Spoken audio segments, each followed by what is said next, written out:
Si l'on trouve des livres photos qui n'ont pas de structure narrative spécifique, il en existe également qui ont une structure narrative. Je vais vous proposer aujourd'hui une structure narrative en 8 étapes, appelée le Story Circle, que l'on pourrait traduire par histoire circulaire, conçue et développée par Dan Harmon. Vous pouvez utiliser cette histoire circulaire comme guide pour la création d'un projet photo, quel que soit le sujet qui vous occupe. Pour l'illustrer, je vous propose d'étudier le livre Sleeping by the Mississippi d'Alec Soss. Pour cet exemple, je m'appuie sur le travail d'Antoine Zabajewski, le photographe minimaliste. La plupart des commentaires sur le travail d'Alec Soss sont issus de son blog. Première étape, vous. Établissez le protagoniste en appelant cette première étape « vous ». On établit également la situation, le statu quo qui va être transformé par l'histoire. Dans Sleeping by the Mississippi, le protagoniste est le photographe Alec Soss lui-même, qui part en road trip le long du fleuve Mississippi. Il est intéressant de noter ici l'importance du ou de la photographe dans son œuvre. Le ou la photographe fait partie intégrante de son œuvre. Deuxième étape, besoin. Quelque chose ne va pas. Vous avez besoin de quelque chose.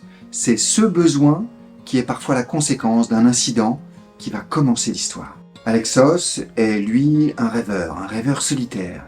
Il évoque sa quête de liberté, d'une vie plus libre ou simplement différente. Et c'est ce qui va démarrer son projet. Troisième étape, va.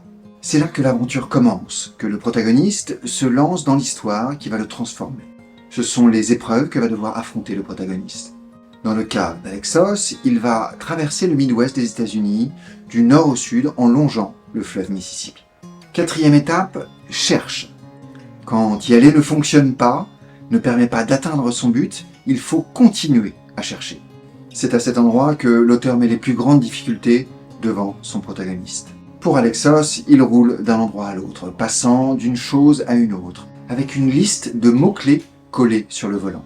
Il s'arrêtera dès que quelque chose attirera son attention. Sa liste de mots-clés, c'est sa route des épreuves. Cinquième étape, trouve. Cette étape est cruciale parce que le protagoniste trouve ce qu'il cherchait à l'étape numéro 2. Mais ça ne fonctionne pas exactement comme prévu. Les choses peuvent même s'empirer. Ici, pour Alec Soss, c'est la rencontre avec les rêveurs. Alec Soss se projette dans certaines personnes qu'il croise, des rêveurs, un peu comme lui. Des artistes à la marge qui semblent vivre une vie rêvée. Sixième étape, prends. Une fois que vous avez trouvé ce que vous cherchez, vous devez le prendre.